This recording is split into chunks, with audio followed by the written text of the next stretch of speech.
alors ce soir on prend un peu de hauteur pour continuer à vous parler de la Biennale de design, mais cette fois dans les rues de Saint-Étienne. Mais tout de suite, les infos du jour. Plus haut Stéphane. Un petit brin de nostalgie quand même, parce qu'il y a une part de ma vie, de mon temps que j'ai passé ici, dans ce bureau. Mais en même temps, c'est aussi la logique. La fin d'une époque au Parti socialiste de la Loire, après 12 ans de bons et loyaux services à la tête de la fédération départementale, Jean-Paul Chartron passe la main. Il faut savoir céder sa place et renouveler. Je l'avais dit lors du dernier renouvellement, qu'il fallait faire place à des plus jeunes. Le plus jeune, c'est Régis Juanico, le député, conseiller général et le nouveau patron des socialistes ligériens. Plus de 73% d'entre eux l'ont plébiscité. C'est un score qui montre l'étendue de mes responsabilités aujourd'hui. J'ai la responsabilité de réussir, de remettre au travail le Parti socialiste dans ce département et puis d'en faire un outil politique au service des Ligériens et notamment qui s'occupe des problèmes quotidiens des Ligériens. Un outil politique pour préparer les prochaines échéances électorales, européennes, régionales et plus loin présidentielles. En mettant à leur tête Régis Juanico, soutien de la motion Benoît Hamon, les militants socialistes de la Loire ont choisi de repositionner leur parti plus à gauche. Face à face, c'est le festival de films gays et lesbiens. La 4e édition se déroule sur le thème « Être homo en 2008, est-ce révolutionnaire ?» La révolution, c'est d'abord cette première rencontre. Une soixantaine de lycéens face au réalisateur. Un film pour évoquer une homosexualité vécue, tout simplement. À aucun moment dans le film, il y a de coming out. À aucun moment dans le film, c'est présenté comme un coup de théâtre. Ça ne sert pas du tout à la dramaturgie du film. Moi, je fais partie d'une génération de cinéastes pour qui l'homosexualité n'est en rien un sujet de cinéma. Je pense pour Gaël, c'est la même chose, c'est-à-dire que effectivement, il peut y avoir des personnages homosexuels dans nos films, mais soudain, c'est pas le cœur de l'histoire. Il y a d'autres manières en fait de montrer des jeunes homosexuels dans un film et puis montrer qu'ils ont d'autres préoccupations aussi que leur sexualité en fait. Les films gays et lesbiens sont les vitrines du festival. Pour Face à Face, cet événement reste une manière de lutter contre les intolérances et d'inviter toutes les populations à se rencontrer. On va dire qu'on a environ 60% de gays et de lesbiennes dans la salle, mais on a aussi beaucoup de sympathisants ou simplement des spectateurs qui aiment le bon cinéma. L'idée n'est pas du tout d'être communautariste. C'est un festival qui est ouvert sur la ville.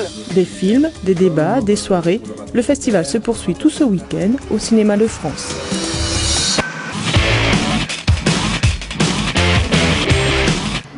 Plusieurs lieux de Saint-Étienne se sont associés à cette biennale. Et pour commencer, je vous propose d'aller à la Comédie qui propose un concept super intéressant.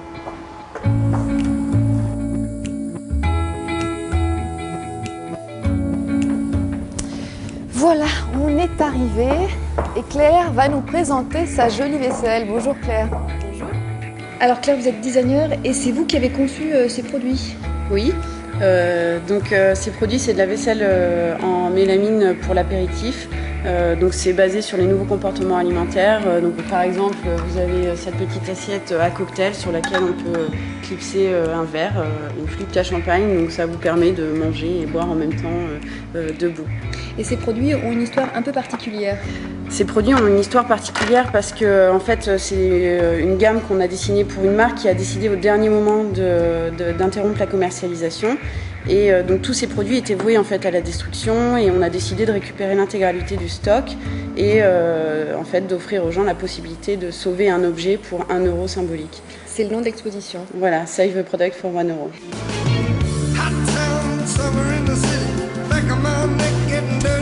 Alors apparemment à la friterie, on ne sert pas que de la paella. La friterie participe aussi à la biennale. On va voir comment. Allez. Bonjour. Vous voulez vous attabler avec nous?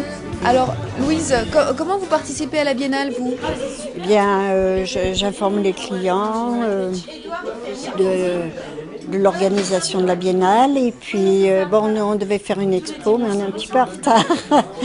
Donc elle va se faire fin de la semaine. Merci Louise. Allez, on continue. Le 12 rue d'Arcole, c'est bien là. Bonjour Virginie, on est où là exactement? Eh bien on est au Moyen du Bord, c'est un atelier pour tous où on pratique des activités de création plastique et audiovisuelle.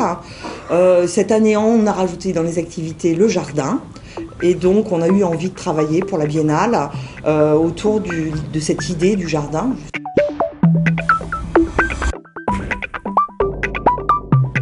Alors, c'est design ça? Bah oui, de nos jours tout est designé, hein. Les légumes, il y a des charlottes, il y a des apollos dans les pommes de terre, ils sont normés au goût du consommateur, hein. Voilà, donc effectivement le design est partout. Merci beaucoup. Mais je vous en prie.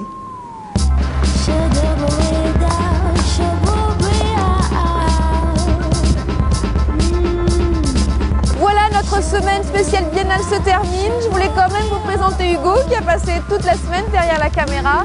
Merci de nous être fidèles. Excellent week-end à tous.